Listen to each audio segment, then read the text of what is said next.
Öləndə elə ki Allah bizi haqq hesaba çəkəcək, bizim haqq hesabımızı bizim qarşımıza qoyacaq, onda biz hiss eləyəcəyik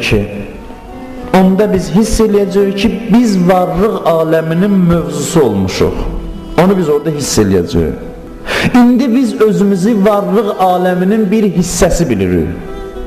Elə bilirik, böyük varlıq aləminin bir hissəsi zərrəsiyik. Amma orada görəcəyik ki, sanki tək mənəmmiş, məndən başqa heç kəs yox imiş. Bütün davalar mənim üstündəymiş. Bütün hadisələr ki bu dünyada baş verir, hamısı mənim üçün imiş. Zərrə ağırlığında yaxşı iş gördüyüm iş görürəm hazırdır. Bir zərrə ağırlığında pis iş görmüşəm, onu da görürəm hazırdır qiyamət günündə. Bütün əməllərimi hazır şəkildə əməl kitabımı verirlər mənə, Quran buyurur, deyəcəklər, ala kitabı oy, götür, özün özünə haqq hesab çəkməyə kifayətsən. Bu sənin əməllərin, bu savabların, bu günahların. İndi özün öz əməlinə qiymət ver. Bax gör, buna nə verərlər? Əməl dəftərləri qarşımıza qoyulacaq. Baxıb görəcəyik ki, hər şey qeyd olunub, xırdadan böyüyə qədər hər şey qeyd olunub. Orada belə başa düşəcəksən ki, təkcə məni yaradılmış Allah, məndən başqa heç kəs yox imiş elə bil. Məni imtihan eləmək üçündür bütün bu hadisələr. Küçənin başında bir maşın siqnal verir, onu Allah göndərib ki, baxsın görsün ki, sən ona nə reaksiya verəcəksən. O günkü küçədən gedirdim, biri gəldi sənə dəydi, onu göndərmişdilər sənin üçün, bu hadisələrin hamısını sənin üçün göndərmişdilər ki, necə qarşılayacaqsan bu hadisələri. Sanki sənsən və sənin Allahındır. Və bu neynəyəcəksəndən çox şey asılıdır. Mənə filan sözü deyəndə mənim nə edəcəyim, mənim qiymətimi müəyyən edir. Bütün hadisələr sən demə mənim üçün imiş. Ramazan ayını Allah gətirirdi mənim üçün, görsün mən necə qarşılayacağım. Məhərrəm ayını gətirirdi, görsün mən o məclisdə varam yoxsa yox. Elə bil ki, bir dənə kameradır, doğulandan ölənə qədər səni çəkir. Əsərin qəhrəmanı sənsən, qiyamətdə belə hiss eləyəcəksən. Əvvəldən axıra qədər səni çəkir, özdə təkcə zahiri yox, batini də çəkir. Bütün hadisələr orada qeyd olunub. Küçədən gedirdin, filan kəs sənə filan söz dedi, evə gedirdin, evə daxil oldun, evdə belə dedilər. Bu dedilər, elədilər, hamısı nə üçün bunların müqabilində? Sən neynəyəcəksən? Bunlar hamısı hadisə idi, sənin üçün düzəltmişdilər ki, görsünlər sən neynəyəcəksən. Qiyamətdə də görürsən, hamısını göstərirlər sənə. Orada sual yaranacaq ki, ilahi, sənin işin elə bu idi ki, mənə baxasan. Sən elə ancaq məni yaratmışdın, başqa şey yaratmamışdın. Mən elə bilirdim, bu hadisələrin içində itib batmışam, sən demə, mən qəhrəman imiş, əsərin qəhrəmanı mənəmmiş.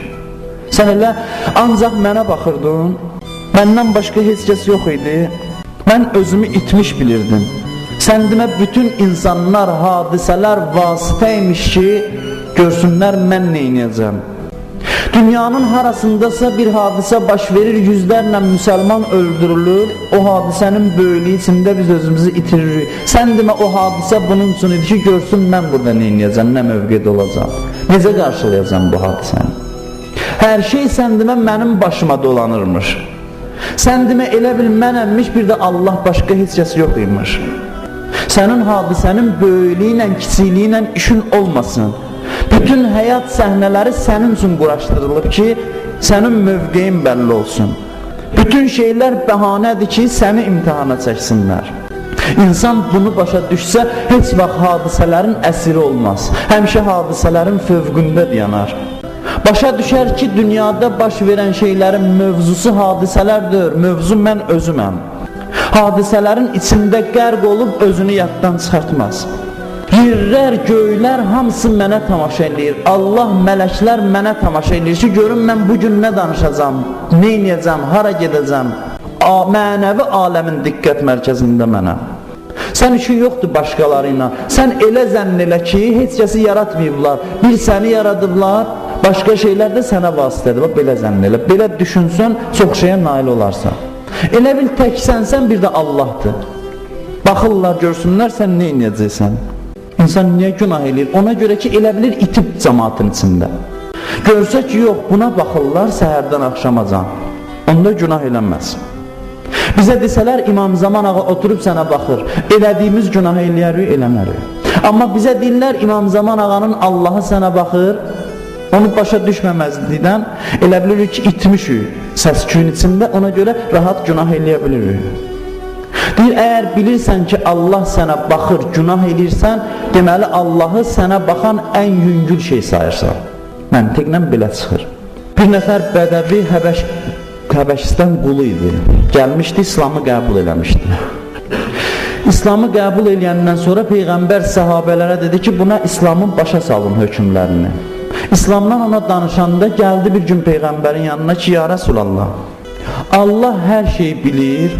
Peyğəmbər buyurdu, bəli, Allah gizlini və aşkarı bilir, hər şeyi bilir. Bu sözü deyəndə dedi ki, deməli mən günah elədiyim vaxtlarda Allah məni görürdü. İndiyəcən mən günahlar eləmişəm. Peyğəmbər dedi, bəli, görürdü. Bu sözü deyəndə deyib, bu ah çəkdi, yıxıldı yerə. Yıxılanda yerə gəldilər tərpətməyə, tərpətdilər, gördülər dünyasını dəyişib. Həyadan, utanmaqdan. Onu başa düşdü. Bədəvi ərəb də olsa mərifətə çatdı. Bir anın içində mən dediyim bir saat danışdığımı o bir Peyğəmbərin dilindən bir söz eşitməklə başa düşdü. Biri var eşidəsən, biri var doğrudan da başa düşəsən. Başa düşməsi ilə tab gətirənmədi. Deməli, mən o günahlar ki eləmişəm, o pis işlər ki eləmişəm, hamısında Allah mənə baxırdı, mən də eləyirdim. O zaman dözə bilmədi, dünyasını dəyişdi. İnsan başa düşə ki, Allah mənə baxır. Küçə, yol, ev, eşik, dost, tanış, xanım, kişi, hamısı, yer, göy, hamısı bəhanədir, məni imtihana çəksinlər. Sanki mənəm və Allahdır. Bütün bu təşkilat ona görə yaranıb ki, məni imtihana çəksinlər. Böyük işlər, siyasi hadisələr, sən deyirsən bunun içində mənim göz qırpmağımı da sayırlar. Allah deyəcək, o hadisələr hamısı bir tərəfə, mənim işim sənlə idi. O hadisələr sizin üçün vasitə idi.